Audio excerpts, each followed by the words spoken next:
দুনিয়াতে ছিলাম তখন তো উম্মতে মুহাম্মাদিরা পৃথিবীতে আসে নাই, এসেছিলাম নাকি? আরে নূহের যুগে আমরা কোথায়? আমরা তো নূহের যুগে দুনিয়ার ঘ্রাণই পাই না। আল্লাহর পয়গম্বর এবং আমরা তখন বল রব্বুল আলামিন আল্লাহ, আমরা নবী নূহের যুগে ছিলাম না বাটি, কিন্তু আপনি আমাদের মাঝে এমন এক কিতাব দান করেছিলেন, আমাদের নবীর উপরে এমন এক কোরআন নাজিল করেছিলেন যে কোরআনের মাধ্যমে আমরা জানতে পেরেছিলাম আল্লাহর পয়গম্বর নবী নূহ ৯৫০ বছর ধরে দ্বীনের দাওয়াত দিয়েছিলেন। বলেন সুবহানাল্লাহ। এই সাক্ষ্যর উপরে বেস করে আল্লাহ রাব্বুল আলামিন নবী নূহকে সেদিন নিষ্কৃতি দেবেন। ও মুসলমান ভাইরা, নাম্বার 2, স্পষ্ট আল্লাহ রাব্বুল আলামিন বলছেন ওয়া নাযীরুন, শাহিদানের পরে ও মুবাশশিরুন, নবী হে আমি আপনাকে সাক্ষ্যদাতা হিসাবে পাঠিয়েছি। ও নবী, নাম্বার 2, আমি আপনাকে তাদেরকে সতর্ক করবার জন্য পাঠিয়েছি। এরপরে আসুন ভালো মন্দ,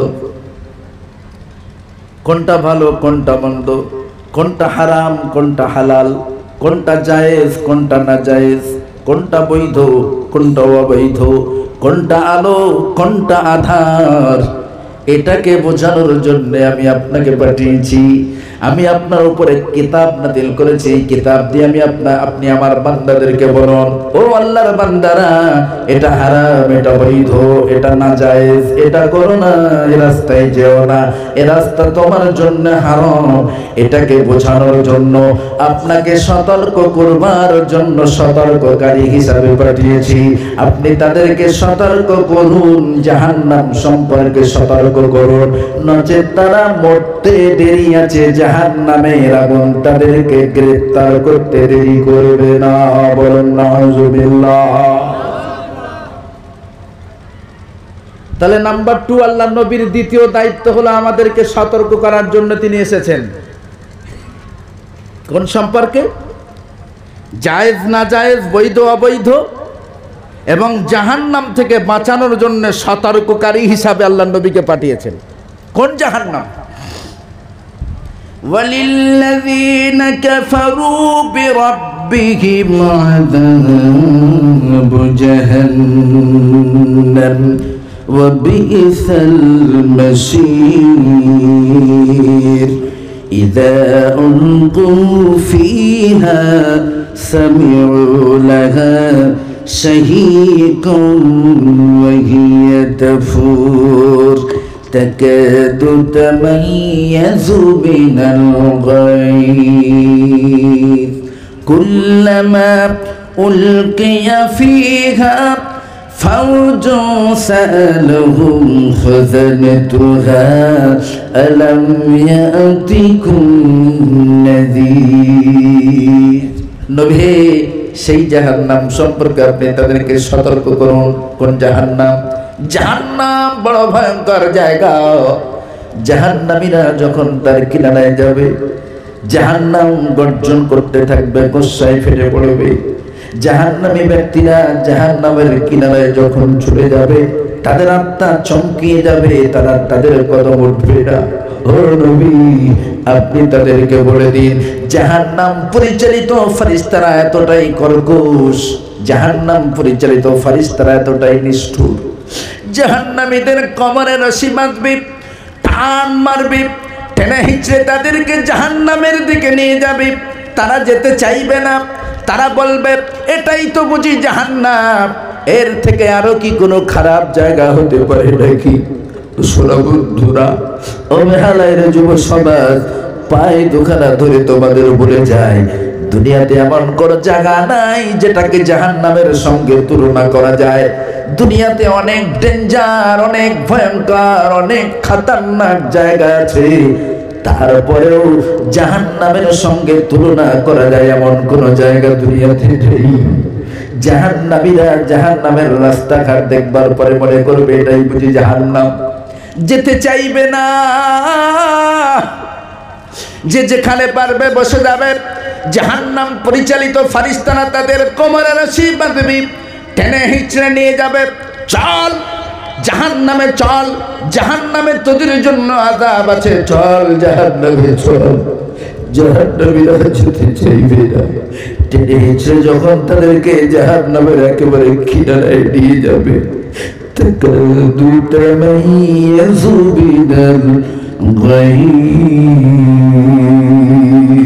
জাহান্নাম এমন গর্জন করবে, এমন ভয়ঙ্কর আওয়াজ করবে, মনে হবে যেন রয়্যাল বেঙ্গল টাইগার শিকার করবার সময় যেভাবে শিকার ধরবার সময় টাইগার যেমন ফোঁস ফাঁস করে, গোসায় ফেটে পড়ে, ফোঁস ফাঁস করে আয়, আমার কিনারায় আয়, আমার আয়ত্তের মধ্যে আয়, এক লাফে আমি যত দূর যেতে পারি সেই এরিয়া বরাবর আয়, কত বড় মাস্তান তুমি, তোমাকে দেখিয়ে দেব।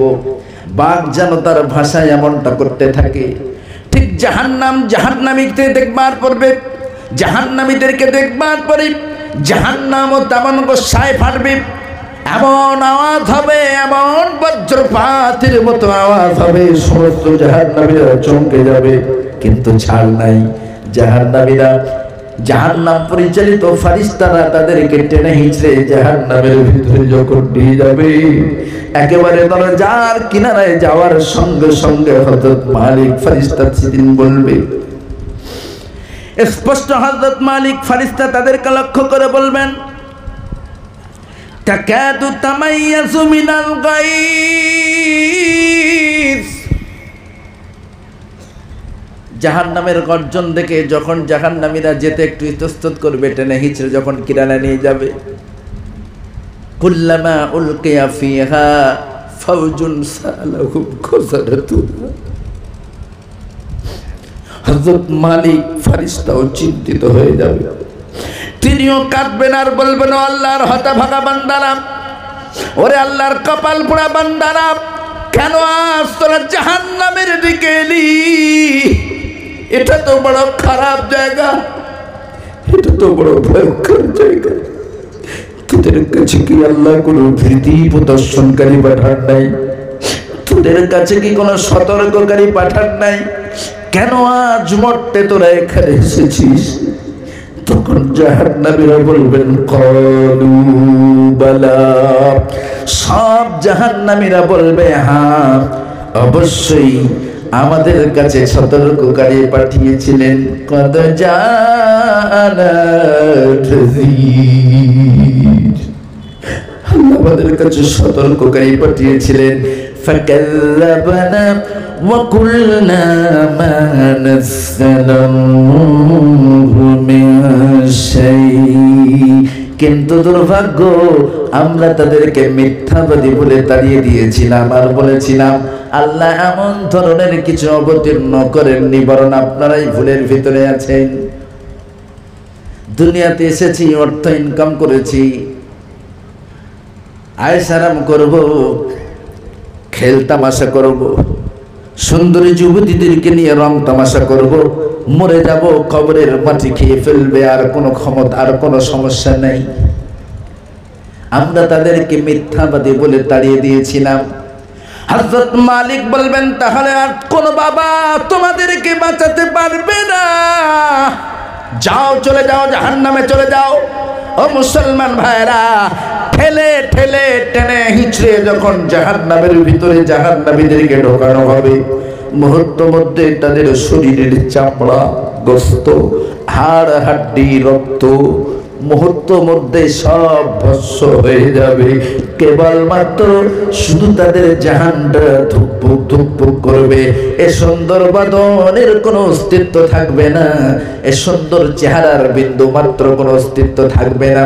মুহূর্ত মধ্যে জাহান্নামের আগুন সব যখন খেয়ে নেবে, জাহান্নামীদেরকে আবার জাহান্নাম থেকে বার করা হবে, নতুন করে গায়ে গোস্ত লাগানো হবে, আবারও ঢোকানো হবে। আবারও যখন জাহান্নামীরা তাদের গোস্ত, হাড় হাড্ডি গুলাকে হারিয়ে ফেলবে, আবারও বার করা হবে, আবারও গায়ে গোস্ত লাগানো হবে, আবারও ঢোকানো হবে। এভাবে যতবার জাহান্নামের আগুন তাদের গায়ের গোস্ত খেয়ে ফেলবে, ততবার তাদের গায়ে নতুন করে গোস্ত লাগিয়ে আবারও ঢোকানো হবে। অবশেষে তারা আসমানের দিকে হাত উঁচু করে বলবে, রব্বুল আলামিন আল্লাহ, আর সহ্য করতে পারি না, আসমান থেকে পানি নাযিল করুন, আসমান থেকে পানি বর্ষণ করুন, অন্তত প্রত্যেকে পানি পান করে প্রাণে বাঁচি। মুহূর্তের জাহান্নামের আসমানে, জাহান্নামের আকাশে মেঘ আসবে, জাহান্নামীরা মনে মনে ভাববে পরবুজোর উপর থেকে পানি আসবে। আশা একাঙ্ক্ষিত হয়ে জাহান্নামীরা হাত পাতবে। জাহান্নামের আকাশে যখন মেঘ এসে যাবে, একটু পানির আশায় যখন তারা হাত পাতবে, আসমান থেকে পানি সেদিন বর্ষণ হবে বন্ধু। তবে বর্তমানে পৃথিবীতে যেমন মিঠা পানি বর্ষণ হয়, সেদিন জাহান্নাম থেকে মিঠা পানি নয়, বরং জাহান্নামের আকাশ থেকে সেদিন রক্ত গরম টুপুজ বর্ষণ হবে। আর জাহান্নামীরা সেইগুলো হাতের সাহায্যে ধরে ধরে পান করবে। ওই রক্ত গরম টকবুকে পুঁজ পান করার সঙ্গে সঙ্গে ভিতরের নারী ভুল শুদ্ধা সব পিছন দিক থেকে বেরিয়ে যাবে। বলুন নাউজুবিল্লাহ। আল্লাহ রাব্বুল আলামিন বলেন, নবী আমি আপনাকে সতর্ককারী হিসাবে পাঠিয়েছি। নাম্বার 3,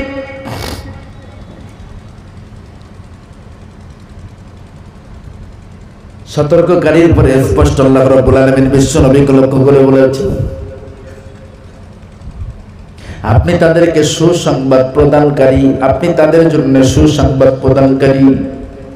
অবশ্যই তাদের জন্য আপনাকে সুসংবাদ প্রদানকারী হিসেবে পাঠিয়েছি। কিসের সুসংবাদ? ও নবী, আপনি আমার বান্দাদেরকে বলুন হালাল খাদ্য খান, মিথ্যা পরহেজ করুন, পরচর্চা বন্ধ করুন, মদ ছেড়ে দেন, গাঁজা ছেড়ে দেন, পরকিয়া ছেড়ে দেন, পরের মেয়ের সঙ্গে ফোনে আলাপ করা বন্ধ করে দেন, অবৈধ কাজের সঙ্গে নিজেকে না জড়িয়ে অবৈধ কাজ থেকে নিজেকে সংযত করেন। তাহলে আল্লাহ রাব্বুল আলামিন তাদের জন্য চিরঞ্জীব জান্নাত রেখেছেন। স্পষ্ট আল্লাহ রাব্বুল আলামিন বলেন, ইন্নাল্লাযীনা আমানু ওয়া আমিলুস সালিহাতি কানাত লাহুম জান্নাতুল ফিরদাউসি নুজুলা খালিদিনা ফিহা লা ইয়াবগুনা আনহা হিওয়ালা। এমন জান্নাতের সুসংবাদ আপনি তাদেরকে দেন যে জান্নাতের ভিতরে বান্দা ঢোকার পরে একবারের জন্য বার হওয়ার প্রয়োজন মনে করবে না। বলুন সুবহানাল্লাহ। বার হওয়ার প্রয়োজন তো দূরের কথা, জান্নাত এমন করে আল্লাহ সাজিয়েছেন, কোন জান্নাতীর ভিতরে এমন চিন্তাও আসবে না এই জান্নাতটা ছেড়ে একটু বাইরে গিয়ে দেখি জান্নাত একঘেয়ে হয়ে যাচ্ছে, আর ভালো লাগে না। খালিদিনা ফিহা লা ইয়াবগুনা আনহা হিওয়ালা। জনম জনম তারা জান্নাতে থাকবার পরেও জান্নাত সম্পর্কে বিন্দু পরিমাণ তাদের ভিতরে অনীহা আসবে না। সেই জান্নাত সম্পর্কে আপনি তাদেরকে সুসংবাদ প্রদান করুন। নাম্বার 4, ওয়াদাইয়ান ইলাল্লাহি বিইذনিহি ওয়া সিরাজাম মুনীরা। নবী হে, আমি আপনাকে পাঠিয়েছি আমার বান্দাদেরকে অন্ধকারের মধ্য থেকে আলোর দিকে আহ্বান করবার জন্য। নিজের ইচ্ছা মতো আপনি তাদেরকে আহ্বান করবেন তা হবে না, বরং যেভাবে আমি আপনাকে আদেশ করব, যেভাবে আমি আপনাকে অর্ডার করব, আমার অর্ডার অনুযায়ী আমার বান্দাদেরকে আমার পথে আহ্বান করবার জন্য আপনাকে আহ্বানকারী হিসাবে পাঠিয়েছি। বলুন সুবহানাল্লাহ। তাহলে আপনি কার আহ্বানে সাড়া দেবেন? বিশ্বনবী মুহাম্মদুর রাসূলুল্লাহ সাল্লাল্লাহু আলাইহি ওয়াসাল্লামের না শেক্সপিয়ারের আহ্বানে? কার আহ্বানে সাড়া দেবেন? আল্লাহর নবী নাকি শেক্সপিয়ারের? আল্লাহর নবীর আহ্বানে সাড়া দিতে হবে, এটা কোরআন বলছে। আর কোরআন পৃথিবীর বুকে অদ্বিতীয় কিতাব, যেটা একমাত্র আল্লাহর কিতাব। আমার ভাইরা, ছোট্ট একটা দৃষ্টান্ত দিলে আপনি বুঝতে পারবেন ভালো মন্দ ডিফারেন্স। আমরা সকলেই শুনেছি তামাম ভারতের জমিনে সব থেকে বড় আলেম শাহ ওয়ালিউল্লাহ মুহাদ্দিস দেহলভী রাহমাতুল্লাহ আলাইহি। নাম শুনেছেন না? শাহ ওয়ালিউল্লাহ মুহাদ্দিস দেহলভী রাহমাতুল্লাহ আলাইহি এত বড় আলেম, তার লিখিত কিতাব না পড়ে ভারতের কোন আলেম হতে পেরেছে এমন দাবি করতে পারবেন না। শাহ ওয়ালিউল্লাহ মুহাদ্দিস দেহলভী রাহমাতুল্লাহ আলাইহি যেমন মস্ত বড় আল্লাহর ওলি, তার সন্তানগুলা হয়েছেন তেমন একটার পর একটা আল্লাহর ওলি। তার একটা সন্তানের নাম ছিল হযরত আব্দুল আজিজ দেহলভী রাহমাতুল্লাহ আলাইহি। কি নাম বললাম? হযরত আব্দুল আজিজ দেহলভী রাহমাতুল্লাহ আলাইহি। এ আপনাদের মতো ঠিক ক্ষুদ্র একটা মাদ্রাসার দায়িত্ব তারও ছিল। আজকে তো আমরা আলহামদুলিল্লাহ আর্থিক দিক দিয়ে অনেক ডেভেলপ, যার কারণে আমরা ইচ্ছা মতো চাঁদা দিয়ে টাকা পয়সা দিয়ে আমরা মাদ্রাসা লিল্লাহে বোর্ডিং চালাতে পারি। আমাদের ছাত্রছাত্রীদের খাদ্য খোরাকের ব্যবস্থা আমরা বোর্ডিংয়ের মাধ্যমে করে থাকি। কিন্তু তখনকার দিনে মানুষের আর্থিক সচ্ছলতা এত না থাকার কারণে সে যুগের মানুষেরা লজিংয়ে খানা খাওয়াতেন। আজও কিন্তু গ্রামগঞ্জে লজিং মাদ্রাসা চালু আছে, আছে না? আসামেও হয়তো আছে, আমার বেঙ্গলে তো অনেক আছে আলহামদুলিল্লাহ। তো শাহ আব্দুল আজিজ দেহলভী রহমতুল্লাহ আলাইহি কিছু সংখ্যক ছাত্র নিয়ে একটা মাদ্রাসা পরিচালনা করতেন, ছাত্রদেরকে জায়গিরে খাওয়াতেন। তবে তার পক্ষ থেকে কড়া নির্দেশ ছিল, হে বৎসরা, তোমরা যখন জায়গিরে খেতে যাবে কেতাবটাকে বুকের সঙ্গে জড়িয়ে নিয়ে যাবে। গিয়ে দেখবে জায়গির বাড়িতে রান্না এখনো বাকি আছে, অযথা বসে সময় নষ্ট করবে না, সেখানে বসে বসে একটু কেতাব মুতাআলা করবে। কাজেই প্রত্যেকটা স্টুডেন্ট বুকে কেতাব নিয়ে লজিং বাড়িতে খেতে যেতেন। খুব সুন্দর, একেবারে পূর্ণিমার চাঁদের মতো ফুটফুটে একটা বাচ্চা, সবেমাত্র বালেগ হয়েছে এমন একটা সুন্দর ছেলে প্রতিদিন বুকে কোরআন নিয়ে রাস্তা দিয়ে হেঁটে হেঁটে হেঁটে হেঁটে যায়। ওই রাস্তা দিয়ে হেঁটে হেঁটে যখন বাচ্চাটা যায়, দূর থেকে যখন তাকে কেউ দেখে যেন মনে হয় একটা ফারিস্তা হেঁটে যাচ্ছে, বলেন সুবহানাল্লাহ। এমনি মাদ্রাসা পড়ুয়া ছাত্ররা সুন্দরভাবে যখন রাস্তা দিয়ে যায়, প্রত্যেকেরই কিন্তু তাদের প্রতি আকর্ষণ হয়। তো মাদ্রাসা পড়ুয়া স্টুডেন্ট যখন রাস্তা দিয়ে হেঁটে হেঁটে যাচ্ছে, এই দৃশ্যটা এক কোটিপতি রমণীর বিবি দুতলে বসে বসে রেগুলার দেখে। কন্টিনিউ এমন একটা একেবারে নায়কের মতো ছেলে বুকে কোরআন নিয়ে প্রতিদিন হেঁটে হেঁটে যায়, দৃশ্যটা দেখবার পরে শয়তান তার মাথায় দাগা দিয়েছে। কারণ বিশ্বনবী বলেছেন, আশ-শাইতানু জাসিমুন আলা কলবি বনি আদম ফাইযা যাকারাল্লাহু খালাসা ওয়া ইযা গাফালা ওয়াসওয়াস, রাওয়াহুল বুখারী। প্রত্যেকটা মানুষের কলবের চতুর্দিকে শয়তান ঘাপটি মেরে বসে থাকে, দেখে কখন বান্দা আল্লাহর স্মরণ থেকে বিচ্ছিন্ন হয়ে যায়।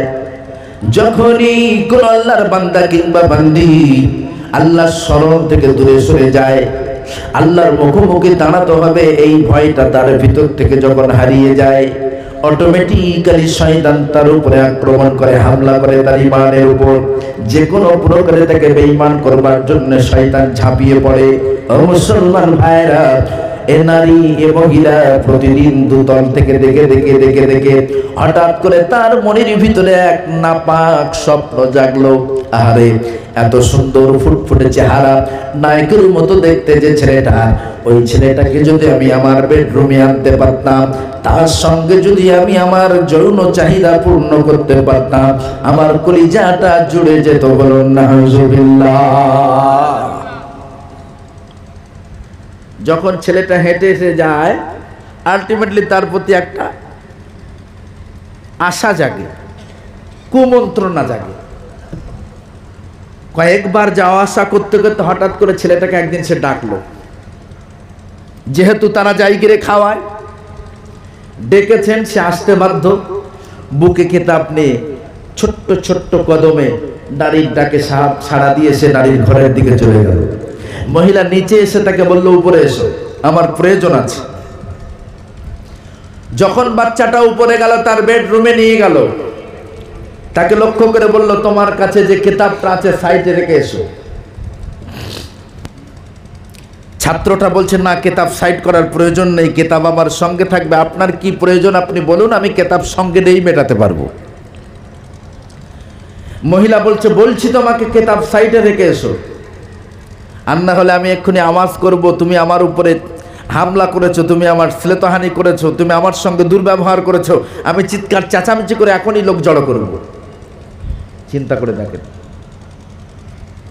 ছাত্রটা থরথর করে কাঁপছে, কি মুসিবত আছে বিপদে জানি না।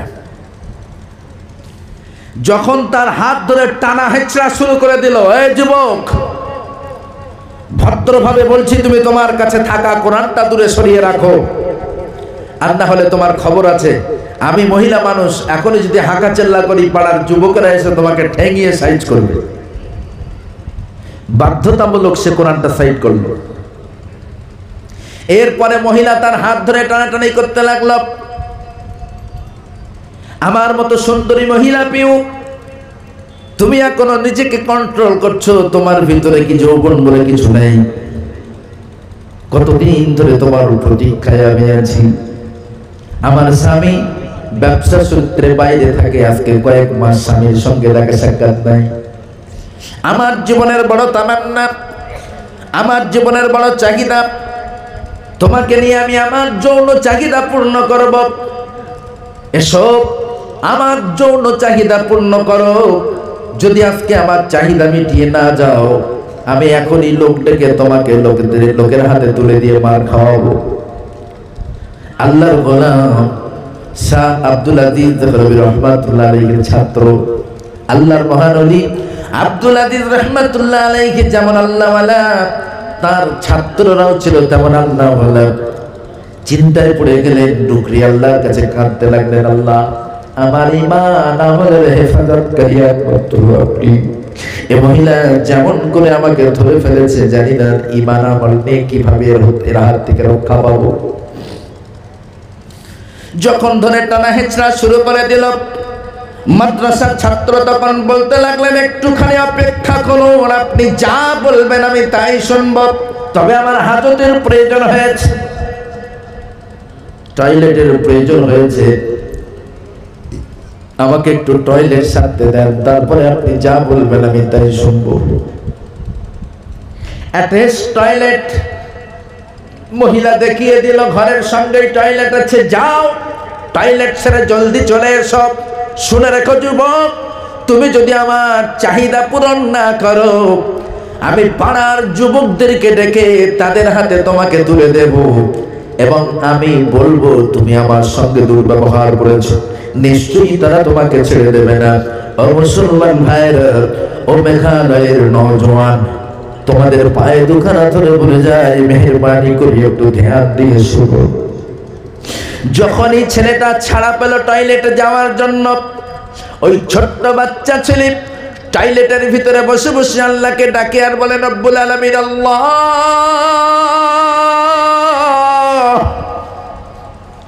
যে মহামারী বিপদে আমি পড়েছি, এই বিপদ থেকে রক্ষা একমাত্র আপনি ছাড়া আমাকে কেউ করতে পারে না। এ মহিলা আজকে আমার এই মালামাল বরবাদ করে দেবে, আমি আপনার কাছে সাহায্য চাই। আল্লাহর কাছে কেঁদে কেঁদে দোয়া করবার পরে হঠাৎ তার মাথায় চিন্তা আসলো, এই পায়খানা ঘরে বসে নিজে নিজে পায়খানা করে নিজের পায়খানা যদি সারা টাকায় লাগাই, তাহলে নিশ্চয়ই মডার্ন মহিলা আমার থেকে দূরে সরে যাবে। বলুন সুবহানাল্লাহ, আরো জোরে বলুন সুবহানাল্লাহ। পায়খানা ঘরের ভিতরে বসে, পায়খানা ঘরের ভিতরে বসে একাকি নিজের পায়খানাটা নিজের গায়ে সারাটা বডিতে লাগালো। গায়ে গু লাগিয়ে কোন ক্রমে এরপরে পায়খানার ঘর থেকে যখন বেরিয়ে আসলো, গুয়ের দুর্গন্ধ, বড় ছেলের পায়খানার দুর্গন্ধ যখন মহিলার নাকে আসলো, চতুর্দিক থেকে কি গন্ধ আসছে, হোয়াট ইজ দিস, দেখছিটা কি, হঠাৎ করে আমার বেডরুমে পায়খানার গন্ধ কেন? ভালো করে তাকিয়ে দেখে যুবকের সারা গায়ে পায়খানা। মহিলা বলে, মৌলবী তোমার গায়ে এগুলা কি? বলে, ম্যাডাম কিছু মনে করবেন না, এটা অন্য কিছু নয়, এটা আমার পার্সোনাল কোম্পানির প্রোডাকশন। ইচ্ছা মতো পায়খানা করে গায়ে লাগিয়েছে। গুয়ের দুর্গন্ধ যখন মহিলার ঘর পরিপূর্ণ হয়ে গেল, বলে, দূর হয়, দূর হ, তোর মতো মৌলবী আমার দরকার নেই। ক্রমে ওই তলিবুল ইলম তার নিজের টুপি দিয়ে আল্লাহর কোরআন থেকে হেফাজত করল। কিছুটা দূরে যে জলাশয় অর্থাৎ পুকুরের পাশে আল্লাহর কালামটাকে যত্ন সহকারে রাখলো, ভালো করে গোসল করলো, সাবান তো নাই, ডলে ডলে গোসল করবার পরে গায়ের থেকে গুয়ে দুর্গন্ধ যায় না। ওদিকে ক্লাসের টাইম উত্তীর্ণ হয়ে যাচ্ছে, চিন্তায় টেনশনে পরেশান। যুবক ভালো করে ঘষে ঘষে গাটা ধোয়ার পরে, গোসল করবার পরে আবার পুনরায় জামা কাপড় পরে আল্লাহর কোরআনটা বুকে নিয়ে মাদ্রাসার দিকে রওনা দেয়। তখনও যেন তার গায়ের থেকে গুয়ের দুর্গন্ধ বার হয়, চোখ দিয়ে অঝরে পানি ঝরে, মালিকের কাছে ভিক্ষা চায় আর বলে রব্বুল আলামিন আল্লাহ, সারাটা গায়ে গুয়ের দুর্গন্ধ, এই অবস্থায় যদি আমি মাদ্রাসায় যাই তাহলে হুজুর সব ছাত্ররা আমাকে দূর করে তাড়িয়ে দেবে। আস্তে আস্তে কোরআনটা নিয়ে আবার যথারী দিকে তার নিয়ে বসে পড়েছে। যখন খানিক পরে আল্লাহর মহান ওলি শাহ আব্দুল লতিফ দেহলভী রাহমাতুল্লাহ আলাইহি ক্লাস নেওয়ার জন্য মাদ্রাসার ভিতরে প্রবেশ করলেন।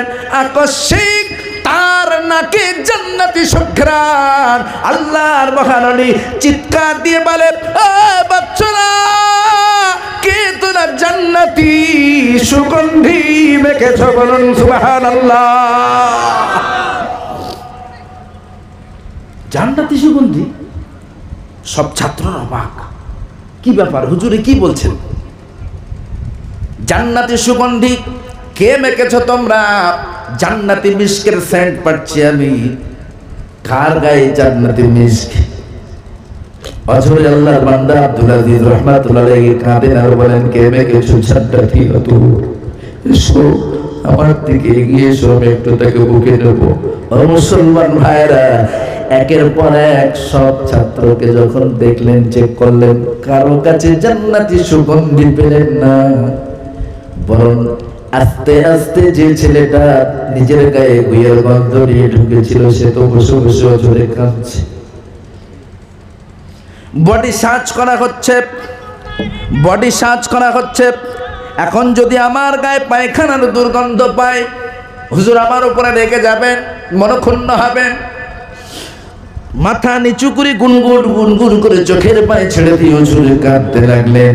একের পর এক সার্চ করতে করতে সেই ছাত্রটাকে যখন আল্লাহর মহান ওলি আব্দুল আজিজ রাহমাতুল্লাহ আলাইহির কাছে ফেরেন, দেখতে পেলেন তার শরীর থেকে জান্নাতি সুগন্ধি আসে। বলেন সুবহানাল্লাহ। বুকে জড়িয়ে নেয়, চুমা খায় আর বলে, বাবা এ সুগন্ধি আল্লাহর জান্নাত ছাড়া কোথাও নাই। বলো বলো, এই সুগন্ধি তুমি কোথায় পেলে বলো? সে তো অবাক হয়ে যাচ্ছে, আশ্চর্য ব্যাপার।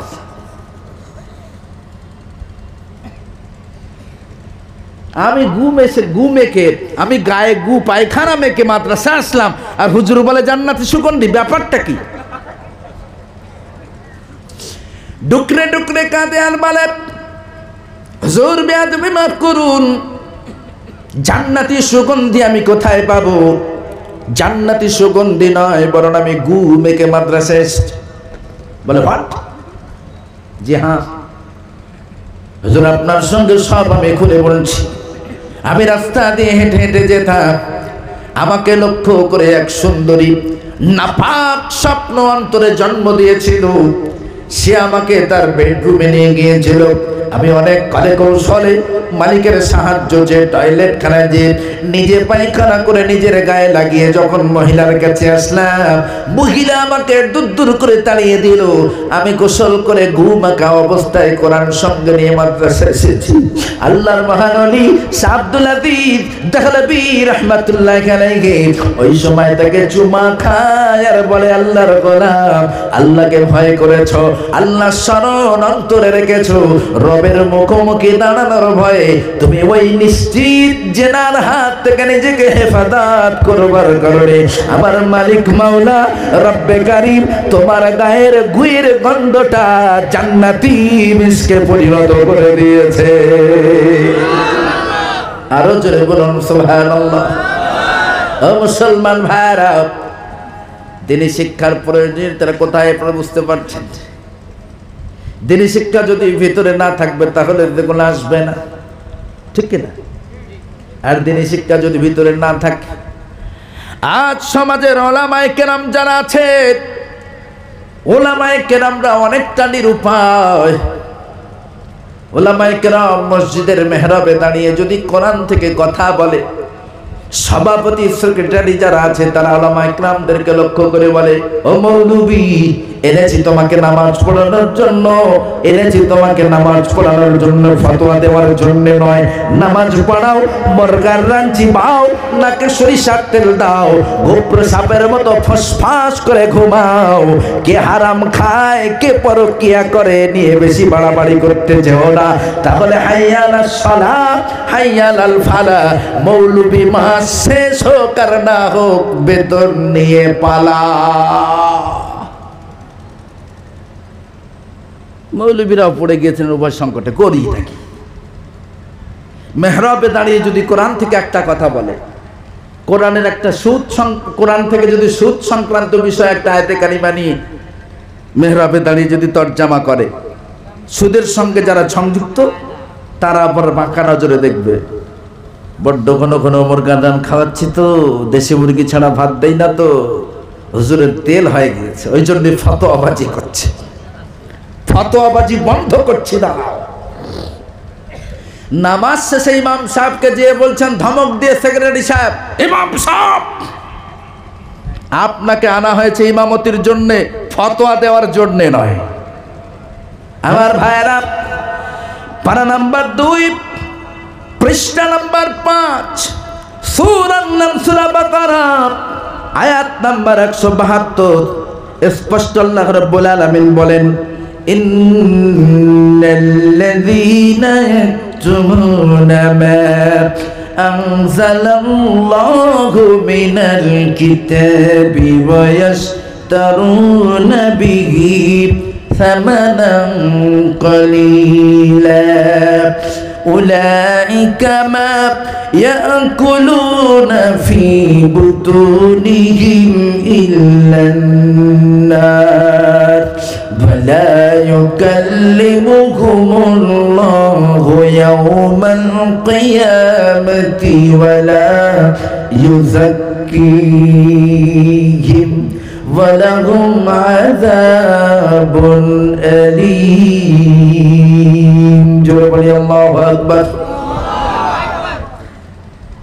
যে সমস্ত ওলামায়ে কেরাম তথা মৌলবীরা, যে সমস্ত ইমাম বন্ধুরা মসজিদে নামাজ পড়ান, আল্লাহর কোরআন সম্পর্কে জ্ঞান রাখেন, অথচ কোরআন দিয়ে বক্তৃতা বয়ান করে না, কোরআনের তথ্যগুলোকে যারা ওপেন করতে ভয় করে, কোরআনের গোপন কথাগুলা কি সাধারণ মানুষের কাছে গোপন, এই কথাগুলাকে ওপেন করতে যারা ভয় করে, তাদের সম্পর্কে আল্লাহ কি বলছে একটুখানি দেখুন।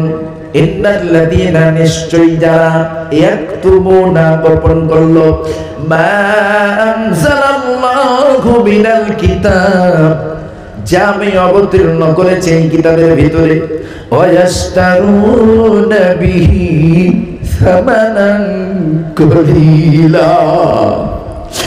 মৌলভী আবুল কালাম আজাদ, মেঘালয়ের যুব সমাজ 2024 সালে তোমাকে দাওয়াত করেছে, আগামীতে যেন আবারও করে সেই কথা ভেবে কোরআনের তথ্যগুলোকে যদি তুমি গোপন করে দাও, সামান্য অর্থের বিনিময়,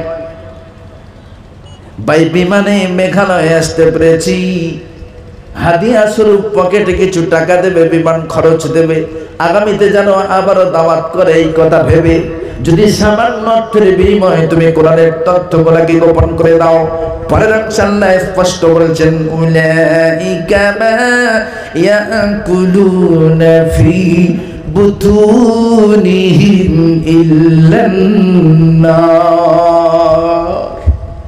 সূরা আবুল কালাম আজাদ, মেঘালয়ের যুব সমাজ পকেট ভরে তোমাকে হাদিয়া দিতে পারে মাটি, আমি তোমার আল্লাহ বলছি শোনো, আসলে সেগুলা হাদিয়া নয়, বরং জাহান্নামের আগুন। এখানেও শেষ নয়, ওয়ালা ইউকাল্লিমুহুমুল্লাহ ইয়াওমাল কিয়ামাহ। রে আবুল কালাম আজাদ, কোরআনের তথ্যগুলাকে গোপন করে দেওয়ার অপরাধে কিয়ামতের দিন মুসিবতের সময় আমি আল্লাহ তোর সঙ্গে কথা গোপন করব না। আমার দরবার থেকে দূর দূর করে তোকে তাড়িয়ে দেব। বলা ইউযাক্কিহিম, শুনে আবুল কালাম আজাদ নামি দামি সুগন্ধি মেখে মেঘালয়ে গিয়েছিল বলে ওই মেঘালয়ের যুব সমাজ তোমার সুগন্ধির শুক্রানে মাতোয়ারা হয়ে তোমার পিছে পিছে জিন্দাবাদ স্লোগান দিয়েছিল বটে। শুরু রেখে দাও আবুল কালাম আজাদ কোরআনের তথ্যগুলোকে গোপন করে দেওয়ার অপরাধে কিয়ামতের দিন মুসিবতের সময় আমি আল্লাহ তোমাকে পবিত্র করব না। গুয়ে গোবরে কাদা গোবরে লুটোপুটি খাওয়াবো, বলুন নাউজুবিল্লাহ। এখানেও শেষ নয়, সর্বোপরি আয়াতের শেষ অংশে আল্লাহ স্পষ্ট বলছেন ওয়ালাহুম আযাবুন আলীম। দুনিয়ার মানুষ তোমাকে বড় আলেম মনে করতে পারে, কলিকাতা থেকে ভাড়া করে মেঘালয়ে তোমাকে এনে হাজার হাজার টাকা দিতে পারে বটে। প্রাইভেট থেকে নামার সাথে সাথে তোমাকে তারা সালাম ওয়েলকাম জানিয়ে রিসিভ করতে পারে বটে। মুরগার রান নামি দামে মাছ দিয়ে তোমাকে তারা খানা খাওয়াতে পারে বটে।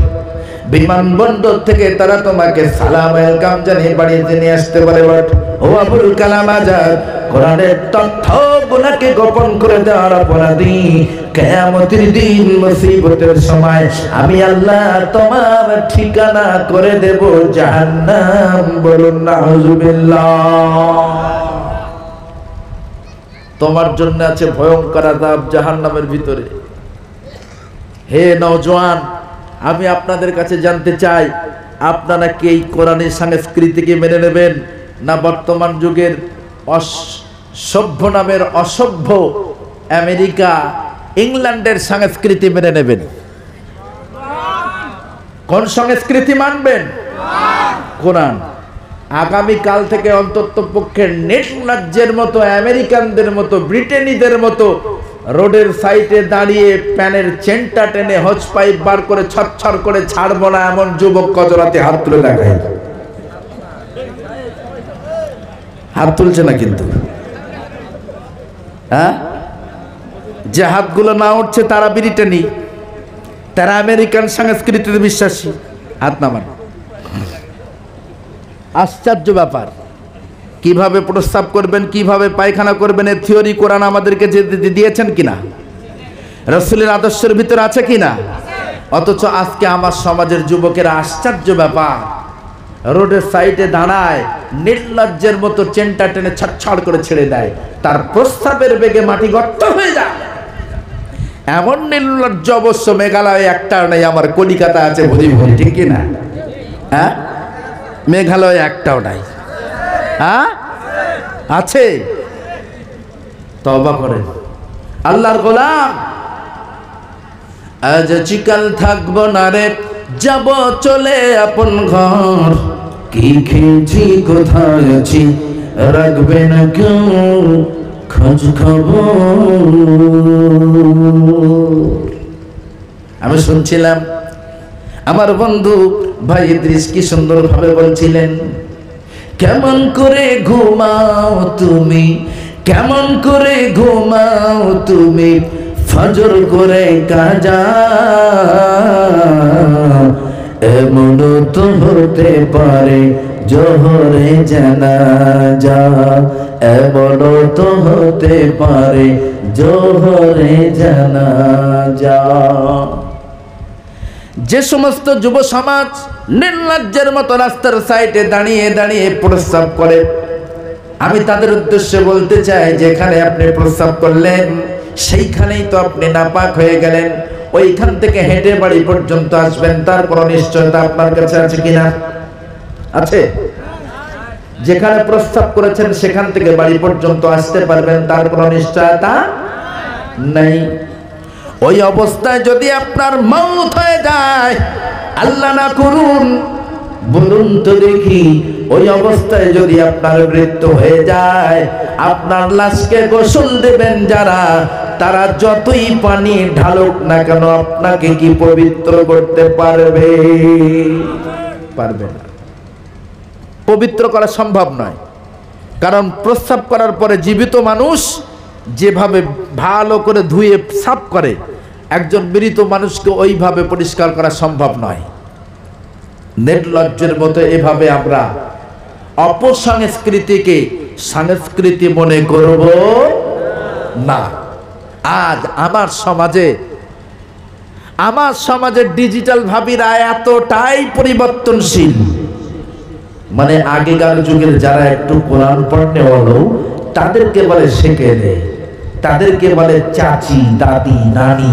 আর বর্তমান যুগের ডিজিটাল ভাবীরা এতটাই ডিজিটাল হয়ে গেছে, এখন আর ফজরের পরে কোন ঘরের থেকে কোরআনের আওয়াজ আসে না। অবশ্য মেঘালয়ের ভাবীরা ভালো, এরা প্রতিদিন কোরআন না পড়ে অন্তত পক্ষে ঘরের বাইরে বার হয় না, ঠিক কিনা? হ্যাঁ, আশ্চর্য ব্যাপার। আমার মনে পড়ে আমি যখন ছোট্ট ছিলাম,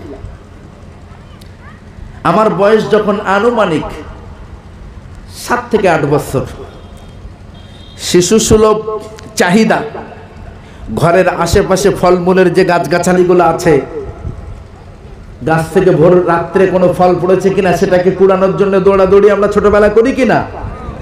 আমরাও করি। মনে করেন বড়ুই গাছ, পাশে ছিল তেঁতুল গাছ, সবেদা গাছ, আম গাছ। আম্মু যখন নামাজের জন্য উঠতেন, আমাদের তো তখন নামাজ পড়ার প্রয়োজন ছিল না, আম্মু যখন নামাজের জন্য উঠতেন টিউবওয়েল টিপতেন, আওয়াজ পেয়ে আমরা উঠতাম তড়িঘড়ি উঠে ফল কুড়াবো, আম কুড়াবো, জাম কুড়াবো, তেঁতুল কুড়াবো, বড়ই কুড়াবো। এই টার্গেট নিয়ে আমরা দৌড়াদৌড়ি শুরু করে দিতাম বাড়ির আশপাশের গাছগাছালির তলে। ভালো করে খেয়াল করে দেখেছি, আমার আজও মনে আছে, আশেপাশের ঘরগুলায় ঘুরতাম যখন, প্রত্যেকটা ঘরের কর্নার থেকে আওয়াজ আসতো কোরআন তেলাওয়াতের।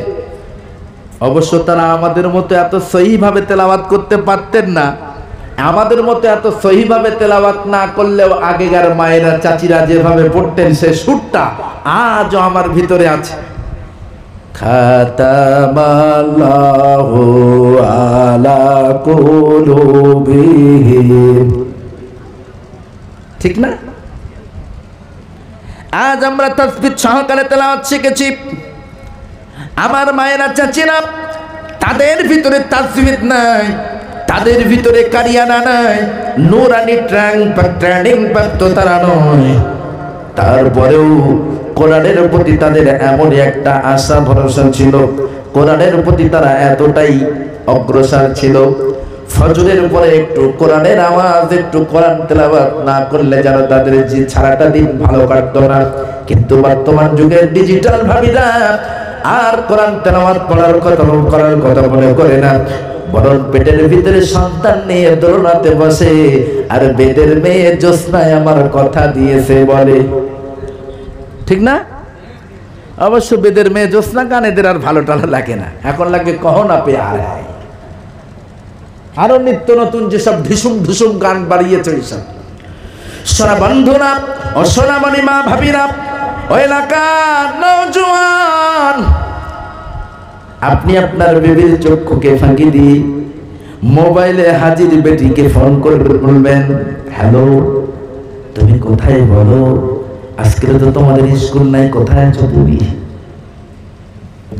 হাজির মেয়ে উত্তর দেয়, স্কুল তো নাই, বাড়িতে মাও নাই, বাপও নাই, চলে এসো, সুযোগ, দুজনে সুখ শান্তির গল্প করব। আর বাড়িতে এসে বিবির সঙ্গে বলছে, নামাজ পড়ো নাই কেন? খাদিজার জীবনী পড়তে পারো না, খাদিজার মতো হতে পারো না? বিবির চক্ষুকে ফাঁকি দিয়ে অন্য নারীর সঙ্গে ফোনে যোগাযোগ করে পরকিয়া করে। আবার বিবিকে বলে, খাদিজার জীবনে পড়ো নাই, ফাতেমার জীবনী পড়ো নাই, খাদিজা কেমন ছিল, ফাতেমা কেমন ছিল, তাদের জীবনী ফলাও করো। মৌলবীর কাছে গিয়ে দোয়া চায় আর বলে, হুজুর একটু দোয়া করুন, কি হয়েছে? বলে, বউ একটা কথাও শোনে না, বউকে যা বলি সব সময় 180 ডিগ্রি তার মাথায় তাপমাত্রা। দোয়া করুন বউ যেন ভালো হয়, তোমার ভালো হওয়ার দরকার নাই, বউ ভালো হোক এই জন্য মৌলবীর কাছে দোয়া চাও। আল্লাহর কোরআন কি বলে দেখো, আল খাবিসাতু লিল খাবিসিনা ওয়াল খাবিসুনা লিল খাবিসাত আত-তাইয়্যিবাতু লিত-তাইয়্যিবিনা ওয়াত-তাইয়্যিবুনা লিত-তাইয়্যিবাত। তুমি লুচ্চামি করবে, তুমি পরকীয়ায় লিপ্ত থাকবে, আর তোমার বিবি বাড়িতে বসে খাদিজার মতো কোরআন তেলাওয়াত করবে, এমনটা আশা করো না। আল্লাহ স্পষ্ট বলছে, তুমি যেমন রূহ তোমাকে তেমন ফেরেশতা দেওয়া হয়েছে। ও যুব সমাজ, ও নওজোয়ান, দোহাই লাগে আপনাদের কাছে, যে বাজারা বিবির চক্ষুকে ফাঁকি দিয়ে অন্য নারীর সঙ্গে, অবৈধ নারীর সঙ্গে সম্পর্ক রেখেছেন, ডিপলি তদন্ত করে দেখেন আপনার বিবি রহিমা, সালিমা, সাকিনারাও আপনার চক্ষুকে ফাঁকি দিয়ে আপনার রিচার্জ করে দেওয়া মোবাইল নিয়ে আপনার ঘরের কর্নারে বসে বসে সে কোনো পুরুষের সঙ্গে সম্পর্ক রাখছে, আর বলছে, এই শোনো, আমাদের খোকার বাপটা অনেক রাগী, তুমি যেন ফোন টোন করো না, সুযোগ মতো আমি ফোন করব, যখন সময়, যখন খুব কষ্ট লাগবে প্রয়োজনে বাবাই যাব। মুসলমান ভাইয়েরা আমার, আজ সমাজে পরকীয়া রক্ষা করতে হলে অবশ্যই আপনাকে ভালো হতে হবে, আপনাকে আগে পরিশুদ্ধ হতে হবে, তারপরে আপনি আপনার বিবির জন্য আল্লাহর কাছে দোয়া করুন। নিশ্চিত আপনার বিবি খাদিজা, ফাতিমা, রহিমাদের উত্তরসূরি হয়ে যাবে, কোনো সন্দেহ নেই। তবে মনে রাখবেন, আপনি যদি হন লজ্জা, আপনি যদি অন্য নারীর প্রতি আকর্ষিত হন, আপনার বিবি ফাতিমা, খাদিজা, রহিমা হবে না, বরং আপনার বিবির চক্ষুকে ফাঁকি দিয়ে আপনি যেমন বেলাইনে চলে গিয়েছেন, ঠিক তদ্রূপ আপনার চক্ষুকে ফাঁকি দিয়ে আপনার বিবিটাও পরকীয়ায় লিপ্ত হয়ে যাবে, কোনো সন্দেহ নাই। তাই দোহাই লাগে আপনাদের কাছে, কোরআনের কাছে ফিরে আসুন, রাসূলের আদর্শের কাছে ফিরে আসুন।